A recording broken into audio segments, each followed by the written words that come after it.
Today is a special episode of the Eye of Power podcast. I actually have a guest that almost needs no introduction. Happens to be famous and an actor that's been around with a career of over 50 years now, and that is Joe Mantegna of the show Criminal Minds, is a long-running, successful television show. I met him through another television show that he's a host of called Gun Stories. And we talk a little bit about that.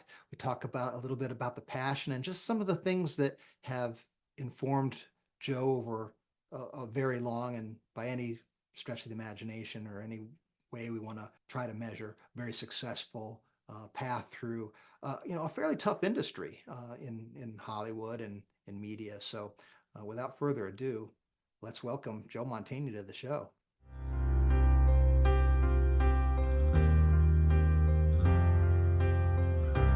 Welcome to the Eye of Power podcast.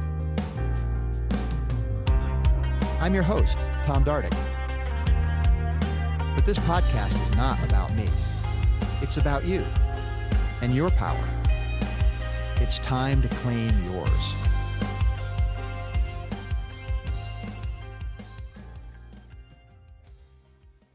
Again, Joe, welcome to the Eye of Power podcast. It's my pleasure to have you. My pleasure. Thanks, Tom. And we had a chance to meet. It was a really fun time on your show, Gun Stories. You were kind enough to bring my dad and myself out to Arizona, and we were able to spend some time on set. And you got to fire the Dardick gun and some Exactly. of the others that are going to be on this season. But you really have a passion for firearms, and that's one thing that I noticed throughout all of your career is you're a man of passion and somebody who sort of follows the muse, it seems. Can you talk a little bit about that, Joe? I know, first of all, to some people, I know even that word might be like, oh, fire, what? He's into firearms? Wait a minute. You'll find out in Chicago and they may think, oh my God, well, what's he talking about? He's Uh, packing heat. but yeah, exactly. But what many people don't quite understand is that just the history of firearms is almost like it can almost be a calendar for civilization in a way, in terms of the world, because Yeah. every country in the world has a history based on that for whatever the reason may be. I mean, go back thousands of years to the Chinese with the gunpowder and all that. But Right. but that's what I find fascinating about doing our show, which is called Gun Stories, which is not as ominous as it sounds, because basically what it does is we trace the history of all kinds of different firearms, there's such a interesting historical bend to it, or an innovative bend to it, depending on you talk about your dad and his involvement with the Dardick on something like that. So it's given me a chance in the 13 years I've been doing that show of traveling different places, even in the world, and using the history of different firearms that were manufactured within these specific countries or wherever it may be. And then it just opens up that conversation about not just the history of the firearm itself, but its impact on whatever it may be, the culture, the history, its story. In other words, it's Yeah. of telling Well, a we story. are we are formed by our technology in a lot of ways, guns being one technology. And it's funny, you said earlier, people say, oh, firearms, and think immediate negative connotation. It's Right. not like life's a picnic before firearms, right? No, exactly It's, right. it's like Yeah. And things it's didn't just like get any. better, or things weren't better before guns. Yeah, right, exactly. Or maybe like saying you do a story about the history of a hammer, and all you wanted to concentrate on was, yeah, but there's been times that people use the hammer to hit somebody over the head. And it's like, yeah, but that's not necessarily, that's one use of it. Yeah. So yes, absolutely. Firearms have been have a big place in history many times for we talk about warfare, things like that. Sometimes used in bad connotations, and in other situations, it's made the difference between a country's even been able to exist. Take using our country even as an example, the United States. Uh, had we not had that ability to of having open conflict with England or wherever it may be in terms of our Revolutionary War and stuff like that. At the end of the day, it's it's the old story, at the end of the day, the big dog eats first, and sometimes you just have to do what you have to do to take that place at the table. Well, And that's the great equalizer, right? That's the yeah, exactly. That's why I even call it in the cowboy days the peacemaker. You know what I yeah, mean? Yes, and it really was. It yeah. really I mean, it's something. We do it even on a large scale. You talk about nuclear deterrence and all that. Like, well, if you got a bomb, we got a bomb. Why don't we just mutually agree? Let's not use it because we both have it, yeah. and this kind of levels the playing field. But regardless of that, um, it gets back to your original question, my fascination with it. It's an interest.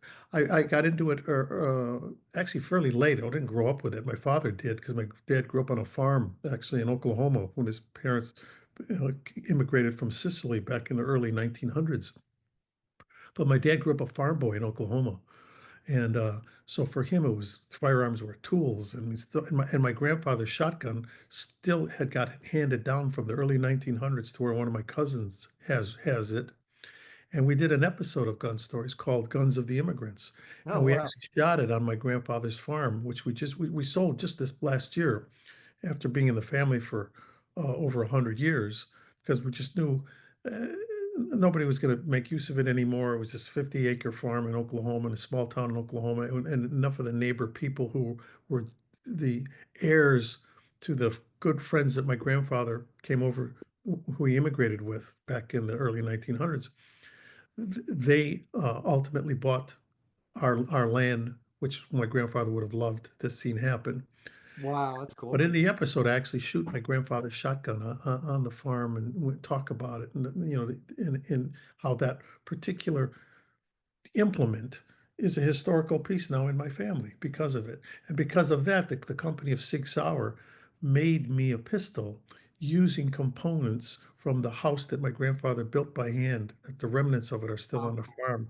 It was hit by a tornado many years ago, but the remnants are still there. So they used metal and glass and wood from the ruins of the house and built me a pistol.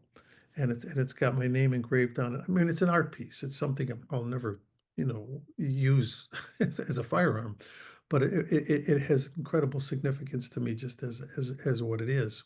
How So cool. anyway, being an actor as I am, I've had to become acquainted with firearms for their various reasons, as a performer up to today. I mean, I'm still doing Criminal Minds, and Yep. that's an active uh, implement that I may use on the show. But I was always interested in things like shotgun shooting, skeet, trap, sporting clay. I did some competitive pistol shooting as a young man. But now I'm more, to tell you the truth, it's more fun for me to get involved in the historical aspects of it as I do on the show. So, uh, you know, some people collect stamps. I get fascinated by the history of firearms. It's funny. You talk about the intersection between sort of firearms and entertainment movies and so forth. And it gives us, like you were talking about, it gives us sort of a skewed version of our vision of what guns are. And then I was just thinking as you were speaking, Joe, about maybe some of the technical problems that people have, like the controversy that Alec Baldwin got in trouble for that Absolutely, absolutely. it's not a toy. It's No, not just a absolutely. prop. It's real. Things can Uh, go bad right away. It's just like you wouldn't all of a sudden give like a 14-year-old kid keys to the car and say, yeah, go ahead, give it a whirl. You've seen other people drive. You can figure this out. Whatever it may be. Absolutely. I mean, it's an implement. It's a tool. It can save lives. It can provide sustenance. I mean, for hunting, they can do all those things. But it's also can be deadly, as can a chainsaw, as can a hammer, as can a car, as can a lot of things. So at sure. the end of the day, it's all about education. It's all about responsibility. It's all those things. And when it's done irresponsibly, uh, and mistakes are made, and that certainly is bringing up the incident with the Alec Baldwin's film. Uh, Things that shouldn't have happened because things protocol was just not obviously wasn't followed, whatever that chain of circumstances were. But that's, unfortunately it happens. Hopefully some people have learned again by it, and I hopefully would think. will negate other crazy things like that happening in the future. One of the things I took away from our experience when I was visiting with you out in Arizona were the people at the gun range that the show is set, how professional they are, and how they do this day in day out, but they don't let their caution down for a second. Oh, never, never. And That's it should be. I mean, I'll use the example of Criminal Minds, the show I'm on, which there's an abundance of different scenes that will make the use of firearms. Now, we're talking about firearms that there's no way there's any live ammunition around. There's 99% of the guns are totally inoperable. And I say 99%, there's probably 1%. There might be a gun somewhere that if you looked at it and took it apart and said, well, I guess if you put a live round in there and pull the trigger, it might go off type of thing. However, there's never an instant on that show when, and I'm talking about even when they're handing me a rubber gun thing, but even then, the prop master who is also is qualified as an armorer will come up to me, show me. He runs a flashlight up the barrel, shows me the magazine, shows me. Now, this is a gun that you couldn't fire anyway. anyway, But still, every time they hand it to me and every time they hand it to another actor, they run through this routine. It's just standard procedure and nobody questions it. Even though you can say, look, I know you gave me this thing 10 minutes ago and I gave it back to you and now you don't have to do it again. I would never even think to say that because that he knows that's his job and this is what you do. And when you do that every single time, there's no way something should go wrong. There's not gonna be a mishap. yeah. And as soon as you start to bend that rule, that's when you're opening the door to, something bad happening. And that's why it's, yeah, yeah. So like you talk about the professionalism, when you talk about then in terms of gun stories where you're on a set where actually we are using often live ammunition, and sometimes I'm shooting firearms that are 300 years old. So you really want to make sure somebody knows what they're doing and showing me how this works and what it's going to do and all You that. hope it doesn't blow up. Exactly right. And believe me, in the 13 years I've done this show, I have shot every kind of firearm from almost like bamboo poles that had black powder in them that, put out pellets to current modern day cutting edge stuff that's not even on the market yet. Uh, Oh, wow. Shot everything. And yet, But for an enthusiast, that's got to be that's like a kid in the candy store. oh, it is. I mean, I really think I could probably be in Ripley's as the one actor in Hollywood who has shot more different varieties of firearm than any other actor in the history of show business. I wouldn't doubt it. Wow. Yeah, I was thrilled. Dan was nice enough to get me to able to shoot the M240, yeah, the crew gun. You guys did that.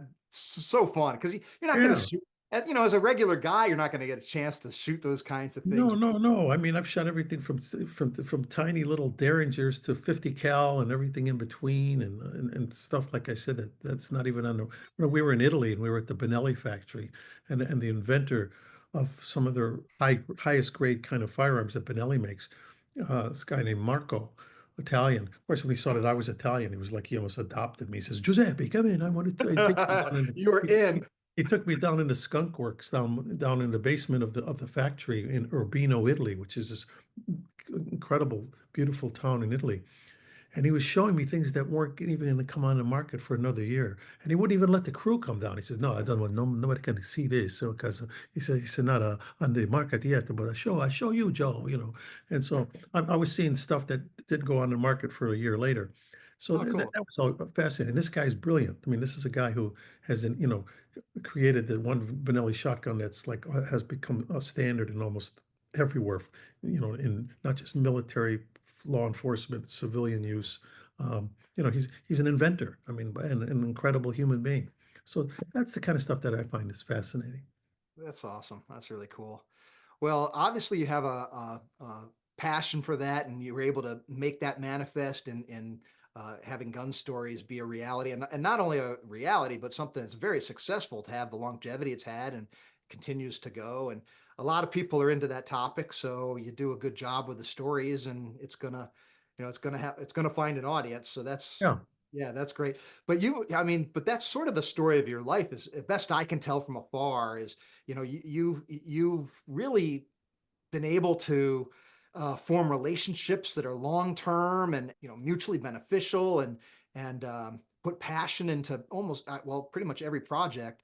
And to me, the people and the passion, that combination, that's a big part of what we talk about the eye of power. And I just kind of want to get into a little bit, Joe, of what Sure, your view of that is, and why sure, you're sure. how you see it, and why it's manifest so much in your I life. got you.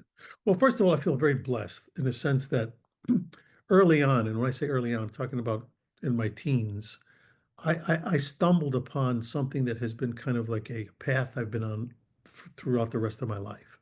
And by that meaning what I've done with my career as an actor, as a performer. There's nothing in my past or in my upbringing that would have pointed me toward what I have been doing now for well over 50 years professionally.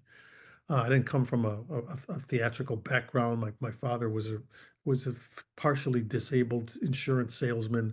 My mother wrapped packages for Sears Roebuck. We lived pretty much I guess at the time it would be considered middle class, but it was like we never owned a home. Always lived in apartments. It was like, but we weren't poor, but we were the American family. So growing up in the 50s, like many were, and it was fine. That was fine. But I had no, there was nothing to point me toward ultimately what I wound up doing. I never even saw a play till I was about 16 years old, let alone had an inkling to be an actor. But at that age, I was around 16 when there was these advertisements up at my high school. At the time, I was a junior in high school. And that's a whole story in itself because I should have been a sophomore because my parents, again, due to financial reasons, my parents changed my birth certificate. I saw that you thought your birthday was November Yeah, 10th. for 16 years, I thought my birthday was November 10th because they were afraid to tell me the truth because they thought maybe the police would arrest us or something. I don't know. They changed my birth certificate. So I found out when I was 16 years old and needed my birth certificate to get a driver's license that it was wrong. And they finally had to own up. They said, well, we changed it. I said, what do you mean you changed it? They said, well, your birthday is really November 13th. I said, well, why for 16 years I've been celebrating it on the 10th? They said, well, we were afraid. What are you afraid? Afraid we're going to police, we're going to arrest you? And as it turned out, if you, back in the early 50s, when I started kindergarten, if I was born after the 10th, I was supposed to go a year later. Well, my Right. mother needed to get back to work. And so they said, look, we're not going to keep this kid home for another year because of 3 days. So they actually had my brother, who was 8 years older than me as a kid. They figured they let him do it, figuring if they got caught, they'd say, oh, he must have did it as a joke. So my brother owned up. He said, yeah, they made me do it. He stuck it in a typewriter and put a zero over the three, and it's a whole thing. That's Anyway, fun. so my point being is, so I'm 16 years old. I'm a junior in high school. I should be a sophomore. I see that there are signs up saying auditions for West Side Story. And I didn't know West Side Story was a play. I'd only seen one play, I think, before that. And that was a play my brother and his girlfriend took me to because they had an extra ticket or something. And I'd seen the movie though, and I loved the movie. I saw it probably 3 or 4 times because back then, if you stayed in the movie theater and didn't leave, you could just keep watching the movie.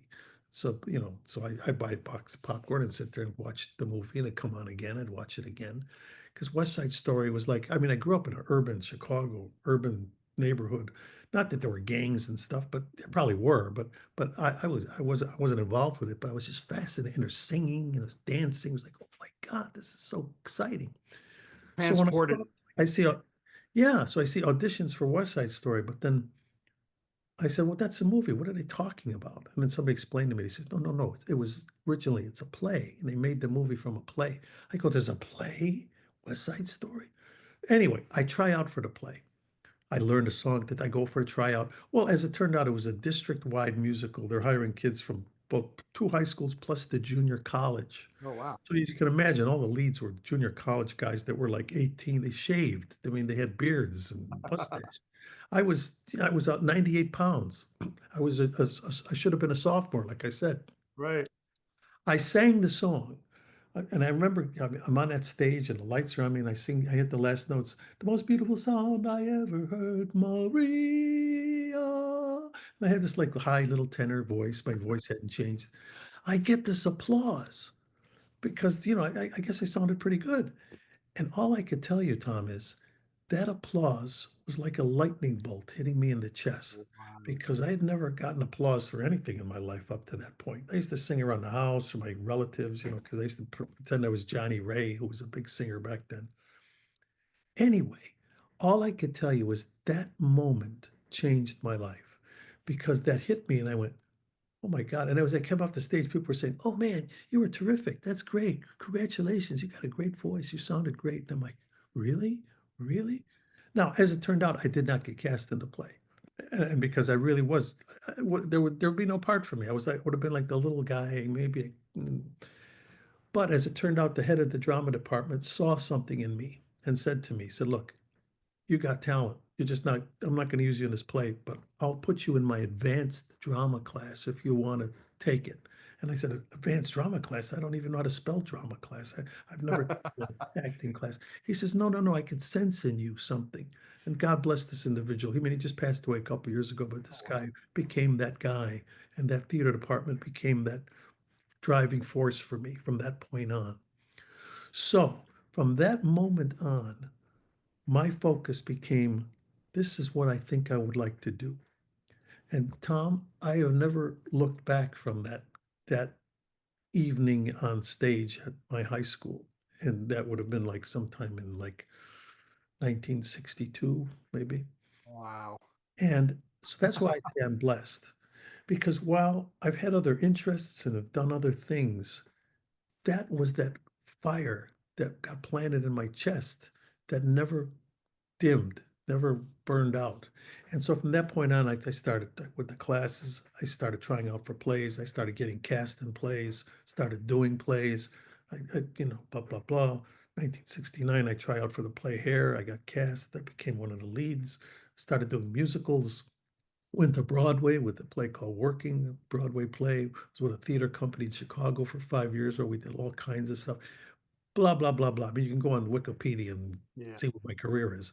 But bottom line is, takes me to today. So for over 60 years, I've been making a living being an actor, and all because bottom line, um, I tried out for that West Side Story play, and it hit me like a thunderbolt that this is what I want to do. Now, I understand not everybody may have that moment. Yeah. But what you need to do is keep yourself open for those moments. And you keep yourself open to those moments by just putting skin in the game, I guess is a way of putting it.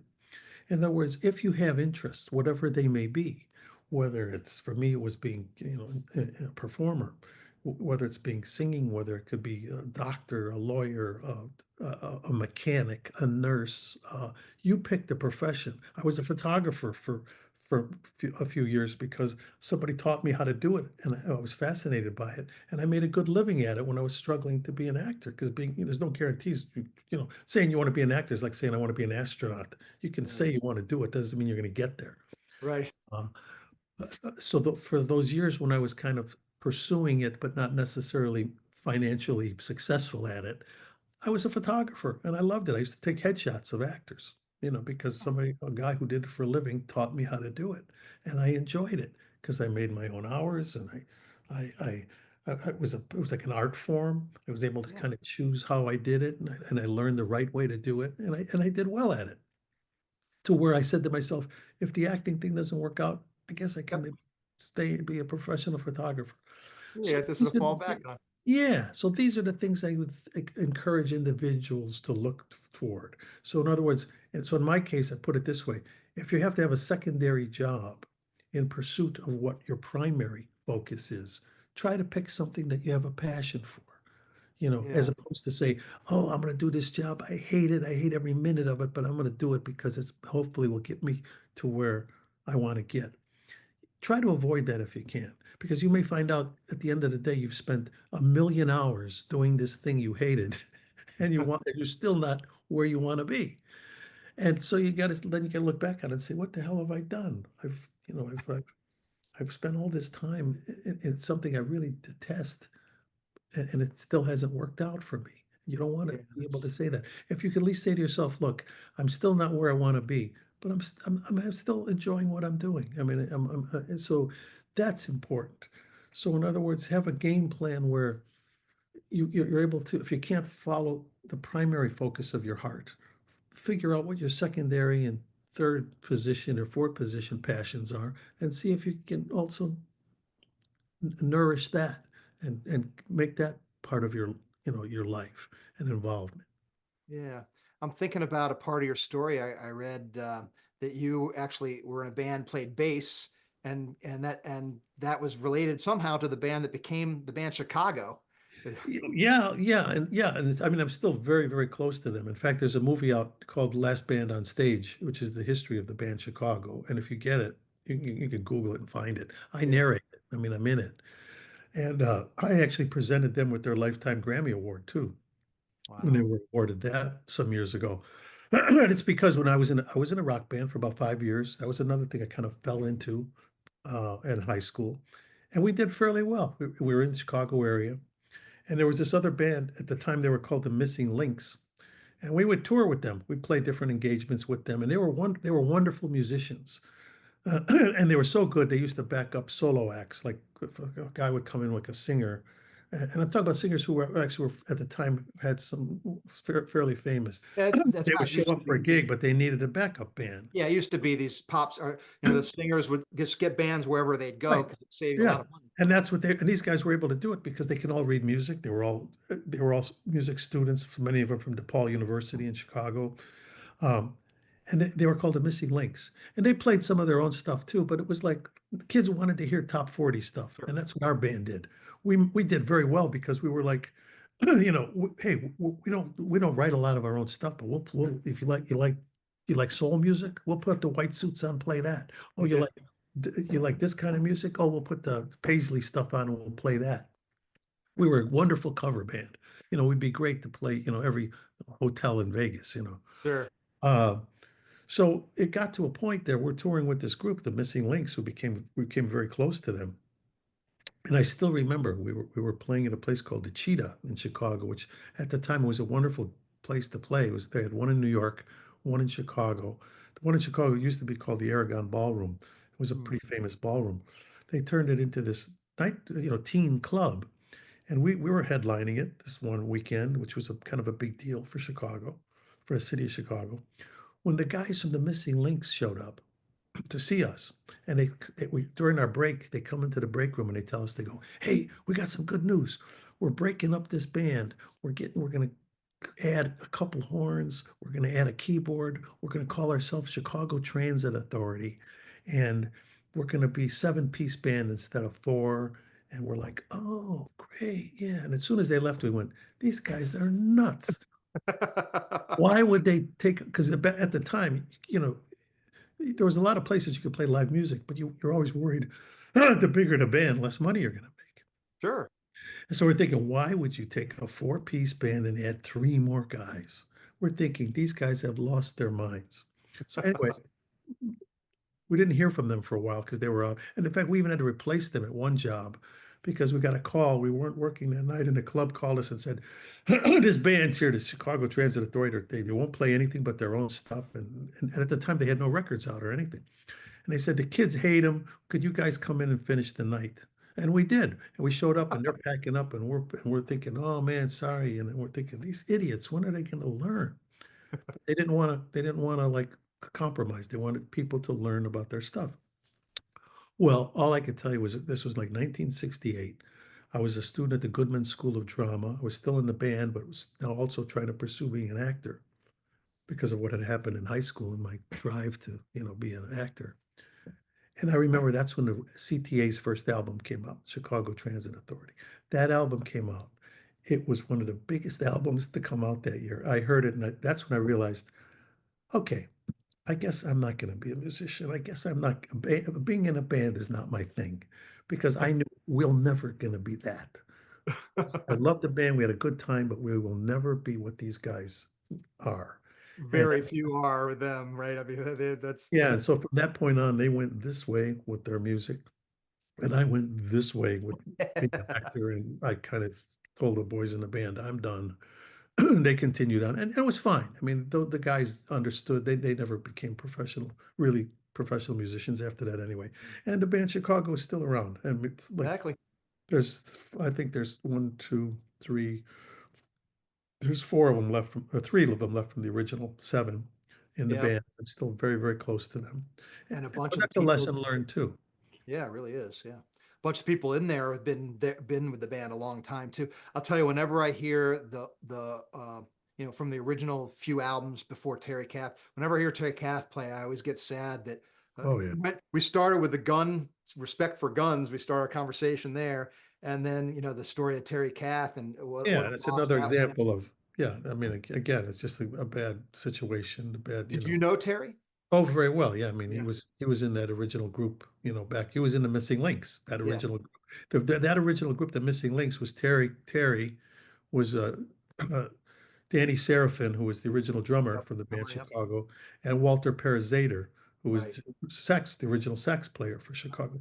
That was the heart. Those were the three guys in the Missing Links, and that Yeah. was the heart of the original band Chicago Transit Authority, which ultimately had to change their name to Chicago, Yep. because the Chicago Transit Authority, stupid as they were, had them change their name. They would have been better off letting them Of keep it. course. I mean, free advertising for 50 Oh, years. hello. You're not going to Hello. open up a Oh no, competing you guys got to change that transportation. name. You're giving us a bad name. Are you kidding? So anyway, yeah, I knew Terry. And yeah, it was a terrible loss, but again, this is, it's life. Things happen, and it was Maybe you'd know this, Joe. I've seen stories of Jimi Hendrix seeing them and saying, blown away by the horn section. Because I mean, they were sort of in the beginning of, but there was a whole thing in rock where you were starting to add horns, whether it be Three Dog Night or oh, Blood, Sweat, and Tears was a yeah, big Blood, Sweat, and example. Tears, and it Yeah, was expanding the palette of rock, and they were sort of on the cusp of that. But Hendrix saw them and said, and the guitar player is better than I am. yeah, it's true. Did you hear about Yeah, that? yeah, and the reason I know that too is because, first of all, this is somewhat of a coincidence. One of my uncles uh, was one of the three guys that owned the Whiskey a Go Go here in Oh wow. California. So there was the Whiskey Go Go, the Roxy, and the Rainbow Bar and Grill, which is still in existence. But my uncle Mario was one of the owners of the whiskey, so he knew all these different bands intimately as well, and that's where Chicago. I mean, initially, a lot of, when I did a movie with Cher, I mean, when she found out that my uncle Mario was my uncle, she went, "Your uncle Mario's your uncle," because he was like an uncle to all of them. He kind of ran the show. His other two partners in the place were more like, they weren't as hands-on. Mario was like, They were more silent partner type. yeah, he was like the guy that when you showed up, he was the guy at the door. And he Everyone was, thought he owned it. yeah, yeah. And he was the guy that always used to tell me, Joey, you got to get cash. Always get paid cash. And that was his, you run those nightclubs, there's no credit cards. You got to pay cash. But yeah. Anyway, God bless him. But that's a true story that when Hendrix, and I think he saw them at the Whiskey, when Hendrix saw them play and saw Terry, he says, "Well, this guy, I think I'm a lead player, but this guy really," and that was true. I mean, Terry was just, and it was funny in the Missing Links, he wasn't the lead guitar player, he was the bass player. Really? But that was one of the big changes that they made, because the reason he didn't play lead is because the guy who managed the band, his son was the lead guitar Oh, for player. Pete's sake. So when they started the new band, they got rid of the manager and his son, and Terry got moved up from bass to lead guitar, which is, he had the talent to do it. It's just that he couldn't do it because the guy who ran the band, his son was the lead guitar player. It's just one of the things. So That's things happen for a reason, I guess, and It is funny. It's very funny how life goes. One of the themes that's in our discussion and part of I think your story, Joe, is a little bit that longevity. I mean, not your projects seem to have a lot of legs to them. You've got a long successful marriage. You've got long successful friendships. You know, this longevity thing is in a world today where people are kind of quick to jump ship, whether it be in a relationship or a project. right. What's your view of that? How come you've been able to have that longevity as a theme in your life? Yeah, that's, I've often asked something along those lines, especially because in the sense of longevity. My wife and I will be celebrating our 50th wedding anniversary next year, Congratulations. and we were together like 6 years before that, because when you're a child of the 60s, you kind of like, you hang out together for a while before you get married anyway, which we did. But, um, and then in terms of acting, I've been on Criminal Minds now I just finished my 16th year on that show. I've been on The Simpsons for 33 years. So I've In been lucky TV, with it. in TV world, these are just stunning Yeah, numbers. I realize that's rarefied air. Uh, but let me put it this way. Let me circle back to my marriage. When I'm asked that, it's like, what's the secret of that kind of thing? My answer often is, you got to think of it, not just the relationship, but even life, as being like a roller coaster. Mm, And the roller coasters can be the most fun thing in the world, or they can be the scariest thing in the world. And it's a combination of both. In other words, it's not, and that's why even I'm somewhat fascinated a little bit by Eastern philosophy of the yin and the yang, of like, life isn't like always this. It's right. also going to be this. Of And once course. you accept that, you realize it's going to be like this. Very few lives can you say, oh yeah, man, from the day I was born, it was all, wine and roses right to the top. Died Yeah, I and don't know anybody with that story. yeah, nobody's got that story. As I live by the motto, everybody's got a story and nobody gets a free ride. Yeah. I mean, that's like my motto in life. And so, but everybody has their own story, whatever it may be. And look, I'm not going to trade mine. And I know there are probably a billion people on this planet who would say, "Oh yeah, I'll take his story, whatever it is. I'll take his." I mean, I get it. I mean, I get it. But the truth of the matter is, in anything, whatever it may be, and I'll use my marriage as an example. There's going to be those times where you're on the roller coaster and all of a sudden you're coming into a curve that's like, oh my God, no, this is bad. I'm gonna get thrown out. I'm so scared. I don't want to be here. What are my choices? My choice is to jump out or hold on tighter and just see where this takes me. Okay. So I will say this. My story is this. When I came to those times in the roller coaster, I held on tight. Now, I'm not doing it as a way of saying, oh, how smart of me to do that. Whatever. It was the choice I'd made. And it turned out to be the right choice, in the sense that I think what would have happened is, had I gone through these perilous moments and times when it looked like this is not right, this is bad, this is not good, I probably would have been thrown out and probably just landed in another roller coaster and gone through the whole thing all over again. No, I'm not saying that everybody should do that. In other words, there are times things just aren't going to work out. And they get to a point where, like, whether it's because it's dangerous or because it's just you're totally unhappy. But if you can say to yourself, no, wait a minute, this is a problem, but I really feel this might be just transitory. Maybe we can find a solution to this, because we've invested a lot into this already. Do we really want to let this go? Let's really explore the hell out of it before we say to ourselves, you know what? No. And I was prepared for that on a couple different times. And I'm sure, speaking for my wife, she felt exactly the same way. But we decided, we had, mutually, in a way, we decided that we've had a lot invested here. Let's just see, can we get through this? And we did. And just like on that roller coaster, you got through that scary part, and all of a sudden, oh my God, well, no, hey, this actually got pretty good. And all I could tell you was the ride just got better and Yeah. better and better, to where now, I've been on this ride for a long, long time. And I know what, what I mean. I'm not saying, hey, it's not impossible that there's going to be another moment where it's like, oh my God, this is scary. But at least I know what it's like to go through those moments. And now you can say Well, to yourself, can we get through this? And if you say you can, then you go for it and see where it takes you. And so all I can say is, I'm glad it has worked out. I feel, we've had children. I've got two daughters. I mean, I have a special needs daughter. I have a 37-year-old daughter with autism. I know that lends a whole other aspect to our lives, but that's okay. Those are the cards I've been dealt in life, and I'm happy to take them, because, like I said, I could sit here and say, oh yeah, this is what's happened to me in my life, that. Here's all the bad stuff that's happened. Even with the bad stuff, there are a billion people on the planet who I know would say, I'll take it. I'll take your Exactly. stuff.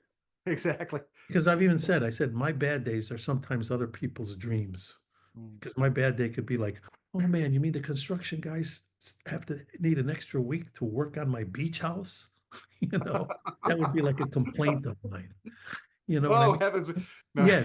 So when I Well, think that, I have to say to myself, you got to be realistic about life and realize, I feel very, very blessed. But on the other hand, you do what you got to do at wherever stage you are in your life and whoever you are. as you're talking about the scary times when you just make that decision to hold on tighter, when you get through it, then that becomes a building block, right? It's now you're at a different level, right? You've Yes. gotten through that, and you don't really go back below that. It's something you're Right. actually going towards something, isn't that right? Absolutely right. Think of it like as a ladder, and you're climbing up. Your life is the ladder. You start at the very bottom rung. That last rung is the one what's the last rung. You're going to drop off that last rung and off to heaven or hell or whatever you want to, whatever your belief system is as to what happens to you when you die. But if you think of it as a ladder, some of those rungs are going to be strong and fun and great, and some are going to be broken and or slippery. And but you still got to get up, still got to go up the ladder.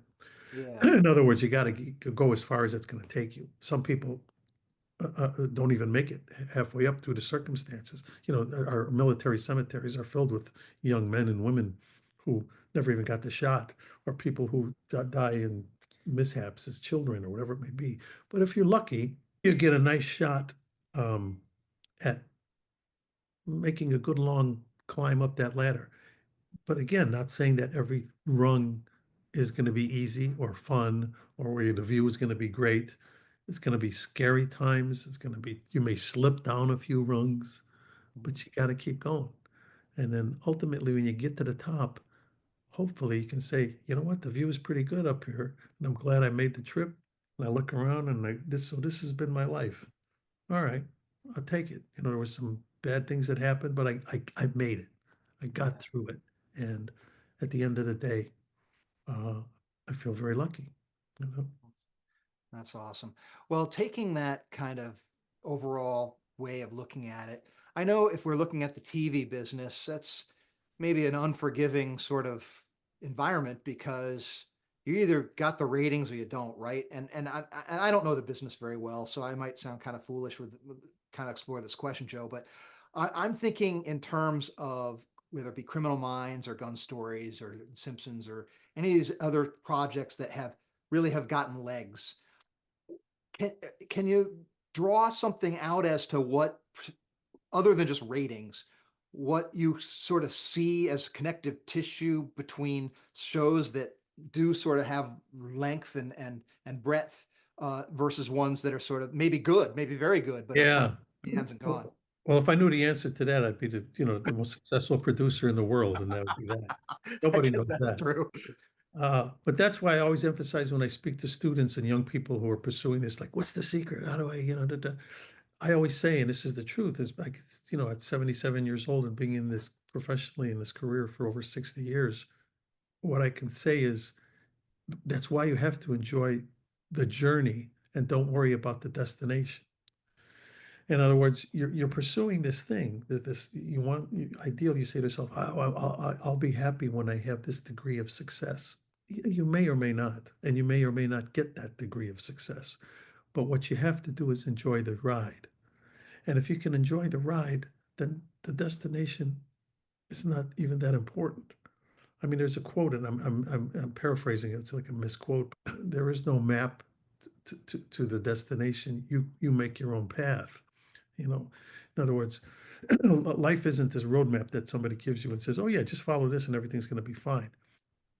From the day you're born, you control every step you make. When you're a child and a baby, somebody's leading you along, but there comes a point when you're making those decisions and you're deciding which way you want to go with yourself, with your life. So if you can at least get on a path that you say to yourself, "I'm enjoying this journey. I'm enjoying this ride," then you're ahead of the game. And I always enjoyed it. In other words, even when I wasn't when I was, let me put it this way, when I was performing in a high school play and the tickets were 50 cents to see a play that I was in, I didn't enjoy it less than what I do now when I'm doing my, God willing, maybe 17th year on Criminal Minds, and I'm making a hell of a lot more than 50 cents a ticket. But I don't enjoy it any different. Wow. My enjoyment factor is exactly the same. I loved it as a 16-year-old on stage performing for people who, came to see it at 50 cents. I enjoy it today when I was doing a play on Broadway and won a Tony Award. That was an incredible experience, but the enjoyment factor of me doing that play, a Pulitzer Prize winning play where I won a Tony Award, was no greater than the joy I got playing, you know, uh, in a high school musical when I did the role then. And that's the goal. That's if you can say to yourself, I just enjoy what I do. That's why I often use athletes as an example. I'm convinced that if you talk to somebody at the top of their game professionally as an athlete and say, what is the greatest moments you've had in your career? Very often they're not going to, like Michael Jordan may say, oh yeah, it was great when the Bulls won, da, da, da, da, da, da, da, da, Yeah. da. But God, but also when I played high school basketball or when I played in college and I made that throw from North Carolina State, or you know what I'm saying? In other words, it didn't matter what the venue was or what stage you were in your life. It's just that you were doing what you love to do and were being able to do it. So the playing field can grow and change and all that. But the satisfaction you get within you is not based on that. You know what I mean? There's a certain satisfaction you say to yourself, hey, for me as an actor, again, I equate it to sports. I realized that I remember when I was doing the movie The Godfather III, I was getting ready to do my first scene and I looked around and I went, oh my God, there's Francis Coppola. Oh, there's Al Pacino. I'm about to say lines to him in The Godfather III, arguably part of one of the greatest, you know, at that point, two films ever made. Yeah. I had that moment of like, gulp. But then I thought in the back of my head, wait a minute. I've been pursuing this since I was in high school, and they made the decision that I should be here. So it's like that athlete who's been playing Little League and Pony League and, Legion ball and college ball and spring training and going to the minors, and now is in Yankee Stadium getting ready to bat at Yankee Stadium or Wrigley Field or wherever you want to call it, and saying to himself, oh my God, I can't believe I'm here. But then you got to say to yourself, oh, wait a minute. Yeah, I'm here because I worked at getting here, and I guess I earned it. And so if you can say that, then it's a satisfaction there. It's funny you mentioned Godfather 3. I don't know if it came up when we met in the summer, but David Dardick, my grandfather, who built the Dardick gun, he was an extra in that movie and actually has some decent screen time on it in the church scene. He's in the one of the pews there. His not my grandmother, but the woman he married after my grandmother died, Ruth. She was an actress her whole life No and kidding. bit actress. And anything that was shot in New York, they were any of the Woody Allen films during the 80s and 90s. They She were in probably was in a couple of I did two Woody Allen films. She might have been involved. so it's funny we did that gun stories together, but you and my grandfather were in close proximity. It sounds like multiple times, so that's pretty There we funny. go. Well, Sheriff was in the church scene. I was in that church scene. It was my first scene in the movie. So yeah, so if you ever screen it again, you'll see. Well, I can't point out right now, but yeah, but he was a extra in that. Yep, absolutely. So Right. yeah, that's kind of fun little intersection there. Sure. Small world, right? But I want to we're almost done with our discussion. I know we're coming up on time, but there's Yeah. two things that you brought up there, Joe, that I have a couple kind of lingering questions on. I'll just ask them both, and you can take them where you will. Okay. Okay. So one is the idea of that enjoying of the ride and being present and with the experience and just I like that you almost like maintained a childlike sense of exploration and play and discovery. And I'm wondering how connected or how correlated do you think that is with actual success? That's question number one.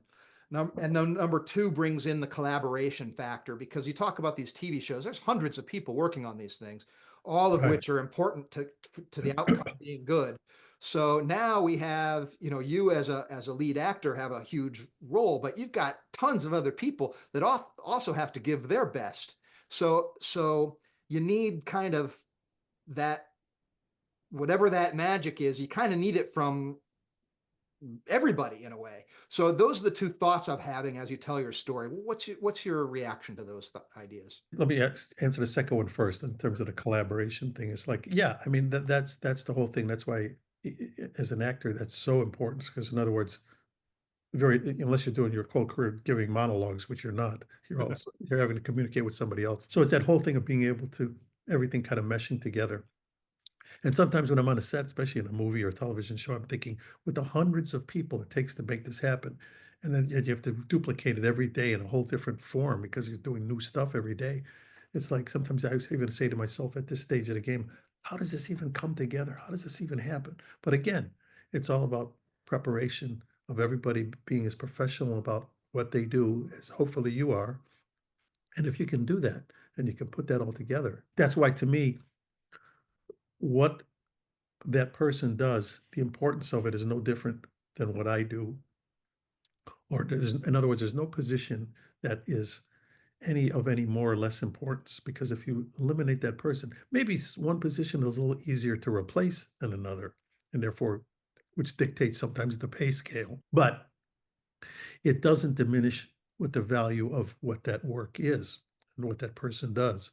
So and I notice it every day because sometimes the people, like on a TV show or films, one of the most likely one of the more lower paid people are the people who they call the, the PAs, the production assistants. And those are the ones who basically sometimes all their job is to just keep track of you and go get coffee for people or make sure they're comfortable and that's their job. But when you find the ones that are great at it, and those are the ones that you just know, and I've seen it happen, where they have a future because they take that work ethic and and people notice that. And the people in charge certainly notice that. And next thing you know, they're here. No, they're here and they're here.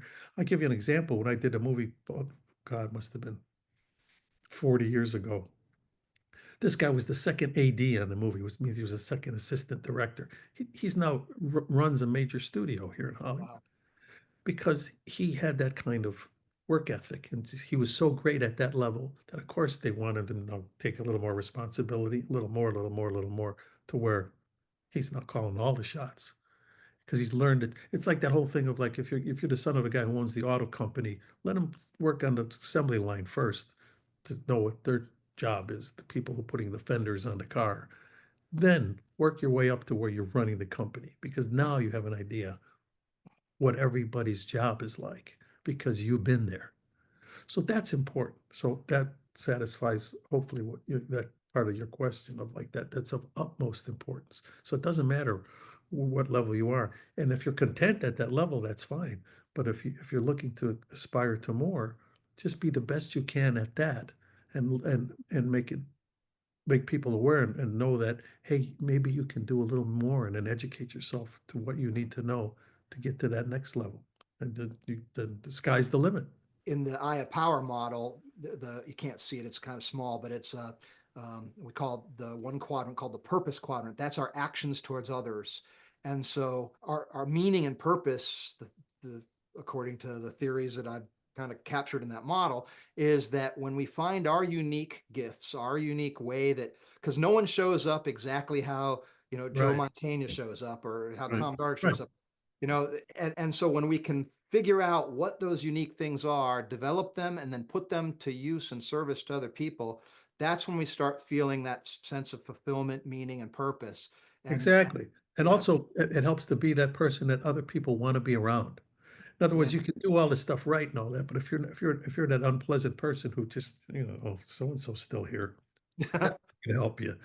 So in other words, you want to, not that you're going to do it in a false or fake way, but you want to at least treat people as you would want them to treat you. And if you're that kind of person where people are going, boy, I really like that person. I mean, that person's just always pleasant. He's always, even when something's wrong, they're not overly, you know, they're not somebody that you can say, oh God, they're so and so. I don't even want to see them. If you can be hopefully that person that people enjoy having around, you've got Debbie the, Downer. yeah, you don't want to be Debbie Downer. Now, what was that first question you asked? Because now I've lost track of what the first Well, the answer. first one was about the correlation between these kinds of attitudes of presence, of enjoying the ride, of using your gifts, Oh, being got it. experimental, and Yeah, and the correlation between that and the quality of the output or the long-term right. success. Is I that would what? say this, there there are two, I think not just in my profession, but probably in many, is you have those that are very conscientious about planning of their desires. They can make a list of this is where I want to do. I want to do this, this, this, this. I want to get to this point. So in other words, using an actor as an example, a lot of actors will say, well, I'm doing this, but what I really want to do is do that. And I want to do some Shakespeare. And then I would like to produce something. And then there's this thing, I got this idea to write this. And then I want to do this. And then I want to do that. And that's great. If that's what your calling is, and if you have that wherewithal to do that, that's wonderful. That's your game plan. I'm a little bit more the other side of the street. I've never had that kind of game plan. All I knew was I enjoyed what I do, and I'm gonna just put it out there. And whatever door kind of opens, if somebody said I see a little bit of an open door, I peek in there, and if they're gonna let me in, I'll try this. Let's see Huh. where this takes me. Oh, let's try to. So I've never been a planner, and I'm not saying it's a good idea or bad idea. It's just what way it worked out for me. Yeah. When they got the phone call that said, "Hey, they're looking." This one guy's leaving the show Criminal Minds. They're interested in you perhaps coming in. You want to check it out? I said, yeah, sure. I checked it out. I looked at it. I saw a couple episodes. I liked what I saw. I said, yeah, this sounds sure. I'll give this a shot, thinking maybe I'll do this for a year or two. Yeah. This for 16 years now, and I don't regret 1 second of it. I love it because that was my destiny. That's what was I was destined to do once I made that choice. Yeah. And so all these things have, with early on in my career, look, I was taking anything that was offered to me basically because there is no matter of choice. You could be sitting around doing this, Sure. say, oh, you know. But then you get a phone call saying, hey, there's a play might want to audition for. Oh, I'll do it. And then if you audition, you get in it. No, no, that's all of a sudden you're doing that. So of course, I've been lucky that over the last, over 30 years or so, I haven't had to necessarily like seek out or wonder if I'm going to get a phone call. There's always been something but then you have to make a choice. Oh, they're interested in me doing that, and then there's that. Well, gee, this looks interesting. Let me give that a shot. And that's all you can do. In other words, I guess the simple answer to that is follow your heart. If your heart is pointing more in one direction than another, then go for it. And as long as it's not a terminal type of thing where you either do this or die, or if, unless you do this, you'll die. I mean, uh, what have you got to lose? In other words, Yeah, I mean, there are, I guess examples, maybe they're not that common of projects that killed careers, but long as you got a heart, you're still breathing, you're still well, trying. and You're also really this, not. I would say this, if you could say to yourself, like people say, is there any things you regret decisions you made in your career? And I would say, yeah, of course, there's been some regrets. But then I have to say to myself, at the time, let's say let's say I got offered something that I decided I didn't want to do or couldn't do. And then all of a sudden I realized, oh my God, it would have been so great had I done that. Mm, But you have to say to yourself, at the time you decided not to do it, was there a valid reason in your own mind why you didn't do it? And if you could say to yourself, yeah, no, at the time I thought that was the smart thing to do, you can't second guess yourself. You can't be like a, Monday night quarterback and say, yeah, I should have done that. No. So I don't, I have very few regrets in terms yeah. of that. My thing is, I'm not saying a person's path is laid out for them because again, like I say, you make your own way, but you can't worry about those avenues not taken or opportunities that you may have missed. You got to move on. You just got to move on to the next. Sometimes things happen for whatever reason, fate steps in, luck, all kinds of stuff. But there's a certain degree of luck you make for yourself. As long as you stay in the game, whatever that game is, as long as you be active, as long as be what you don't want to do is be a guy sits in her house by the telephone waiting for the phone to ring, like, oh, I wish somebody would just call me, and then everything will change. Somebody, like, why can't somebody just, reach out to me? You got to be proactive. Go, if there's something you want to do, go pursue it. Get around people who do it. Make your own fun. Being in a theater company for 5 years was great because we made our own fun. We created our own plays. We built the costumes, the sets, the stuff. You have to be proactive, whatever the profession is. Well, that little monologue there seems like a really nice tied ribbon around our little Yeah, I was just presidential going to say talk it. here It's today. noon here, and I just realized I got to get going. But Okay, well, I will let you go, Joe, but thank you so much. Appreciate you being with me today. hey, And Tom, no, I've enjoyed it. I mean, I enjoyed spending time with you and your dad, and this has been fun. I mean, I know, hopefully, if anybody who watches this, if they take any benefit from it, I'm happy for that. You know. thanks so much. Very much appreciate it, Joe. All right, my friend. Hopefully, our paths will cross again before Uh, too. Joe, thanks so much for being my guest today. Very much appreciate your time and your stories. And when we were together in Arizona, we had a wonderful time together, and we were able to talk for a number of hours. We were together, and I felt like I could just listen to these stories forever. So, very much thankful that you're able to share some of those with us today. Some of the things I'd like to kind of highlight, I Power style. We were talking about guns early on because that's the way we met each other.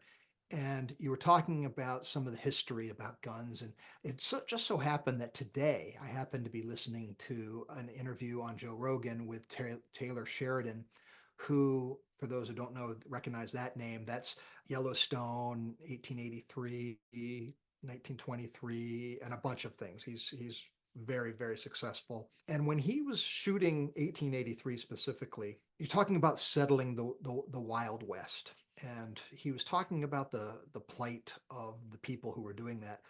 Most of them couldn't speak English. After the Civil War, the country of America was in need of more actual bodies and to do things, and to settle in the West was a very difficult thing.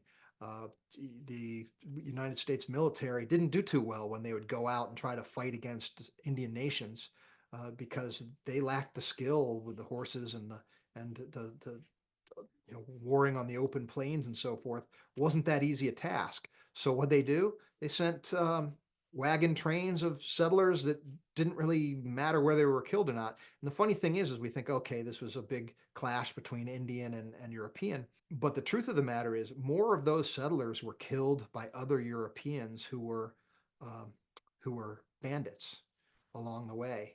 And so it's kind of interesting. And most of the Indians weren't killed by Europeans other than the diseases they brought. 90% of the deaths of natives were because of disease. And so these were things, cultures that are clashing. But I'm mentioning all this because it's the nature of the gun. And Joe mentioned the gun as a peacemaker, and that's actually the truth. There weren't any laws and courts, anything like that. So the as the handgun and guns were available, things got more peaceful because the stakes got higher and people didn't want to necessarily risk their lives stealing or shooting or doing bad things to each other. So that did bring the degree of peace, which is kind of counterintuitive based on what we see in our stories and what we might think otherwise. So it's just kind of funny that things are always more complicated than meets the eye. I loved Joe's story of the experience of applause for the first time.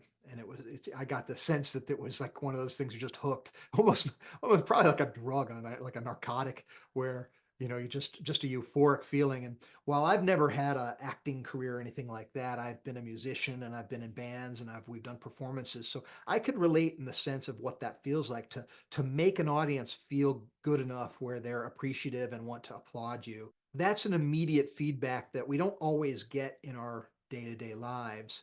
But I'll just say this, we can be each other's audience. We can applaud each other. And I think we often do, but I think we can even be more intentional to really give people the feedback that they're seen, heard, appreciated.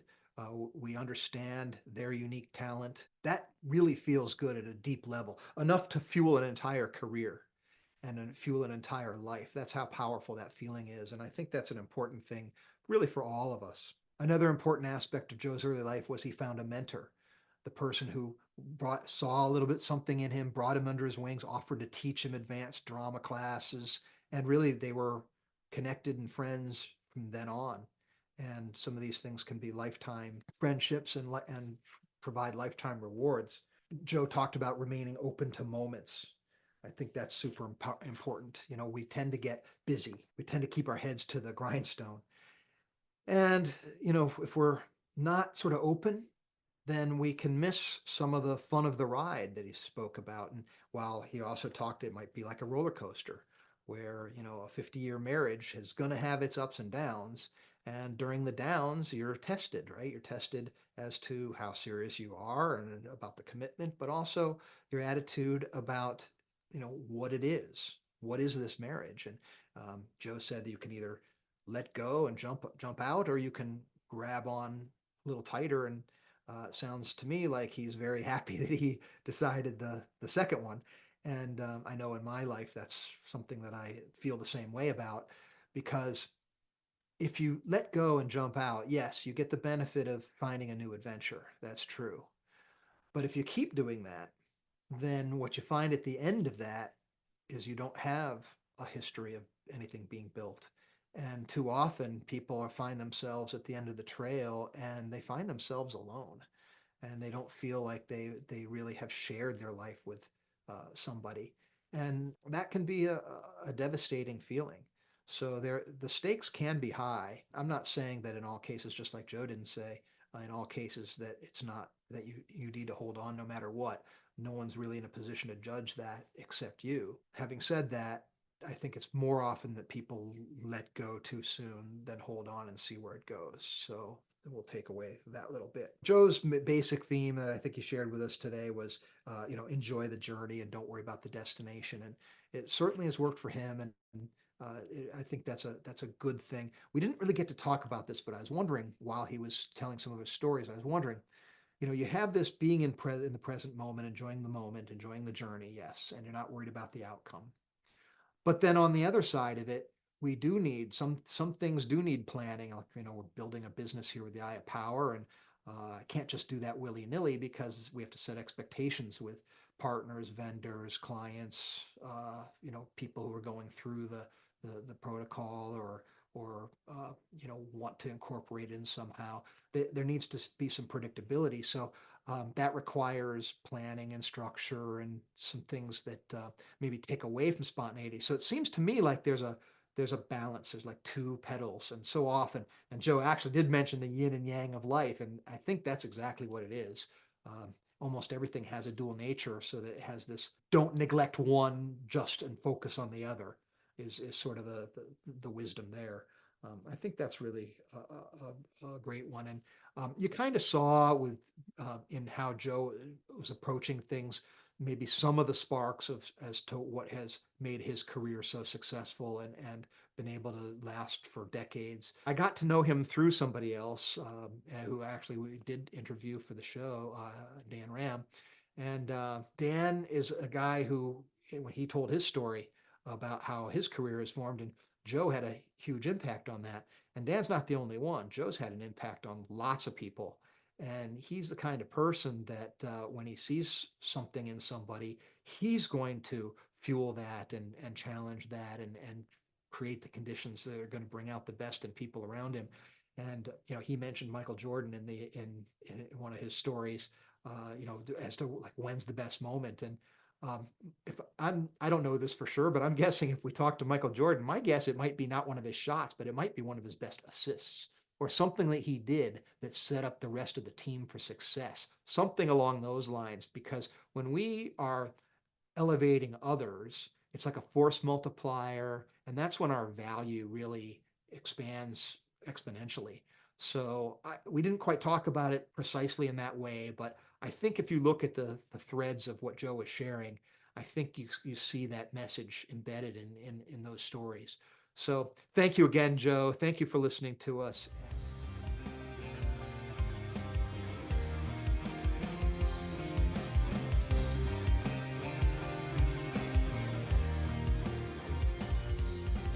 This has been the Eye of Power podcast with Tom Dardick. I'd like to thank you for listening. I'd also like to thank my brother, Scott Dardick, for the music and his music production. If you'd like to reach me, simply email Tom at dardickcommunications.com.